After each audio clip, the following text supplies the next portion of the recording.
Hello guys, അങ്ങനെ ഞങ്ങൾ സർവീസിന് ഇറങ്ങി തിരിച്ച് മോട്ടോവേ ജോയിൻ ചെയ്തു. ഈ മോട്ടോവേ കൂടെ വരുന്ന വെഹിക്കിൾസ് നല്ല സ്പീഡിൽ വരുകൊണ്ട് തന്നെ നമ്മുടെ വണ്ടിയും അതേ സ്പീഡിൽ എടുക്കണം.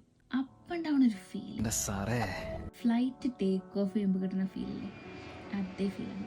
അങ്ങനെ ഒരു 6-6:30 ആയപ്പോഴത്തേനും എലി എത്തി. അയ്യോ, അതല്ല, സ്ഥലത്തിൻ്റെ പേരാണ് എലി, ELY. ഇവിടെയാണ് നമ്മൾ Airbnb വഴി ബുക്ക് ചെയ്ത സ്റ്റേ. നമ്മളെപ്പോൾ ബുക്ക് ചെയ്യുമ്പോഴും അഫോർഡബിൾ ആൻഡ് വെറൈറ്റി ആയിട്ടുള്ള സ്റ്റേ ആണ് ബുക്ക് ചെയ്യുക. ഇത് തീരെ പ്ലാനില്ലാത്ത പരിപാടി ആയതുകൊണ്ടും ഏറെക്കുറെ ഇരുട്ടായതുകൊണ്ടും നമ്മൾ വിചാരിച്ചു just cooking, eating and sleeping.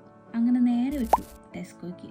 സാധനം എടുക്കുന്നു, ടാപ്പ് ചെയ്യുന്നു, ഇടുന്നു, എടുക്കുന്നു, ടാപ്പ് ചെയ്യുന്നു, ഇടുന്നു. ആഹാ, എന്താ രസല്ലേ. പക്ഷെ ബില്ല് വന്നപ്പോഴത്തെ രസം ഉണ്ടായിരുന്നില്ല. അങ്ങനെ തിരിച്ചു വരുന്ന വഴിക്ക് ഒരു അടിപൊളി കത്തീഡ്രൽ കണ്ടു. അങ്ങനെ നമ്മൾ ഉറപ്പിച്ചു നാളത്തെ മെയിൻ സ്പോട്ട് ഈ കത്തീഡ്രൽ തന്നെ. അങ്ങനെ തിരിച്ചെത്തി കുക്കിംഗ് ഒക്കെ സ്റ്റാർട്ട് ചെയ്ത് നല്ല സബാഷ് ഫുഡ് വിത്ത് സൂര്യ പോട്ടർ മൂവി. ഞാനത് ഇതുവരെ കണ്ടിട്ടുണ്ടായിരുന്നില്ല. അങ്ങനെ നമ്മുടെ അടുത്ത പ്ലാൻ ബാത്തബിൽ കുറച്ചു നേരം കിടക്കണം എന്നായിരുന്നു. പക്ഷെ പ്ലാൻ വർക്കായില്ല. കാരണം ബാത്തബ് നമ്മൾ ചലിച്ചു അതിലൊരു പ്ലാസ്റ്റിക് ലൈനർ യൂസ് ചെയ്തിട്ട് വേണം കിടക്കാൻ. അപ്പൊ നമ്മുടെ മൂഡ് പോയി. അങ്ങനെ നല്ലൊരു സുടാ വെള്ളത്തിൽ അടിപൊളി shower was ready to sleep. Good night, ബാക്കി നാളെ. ബൈ.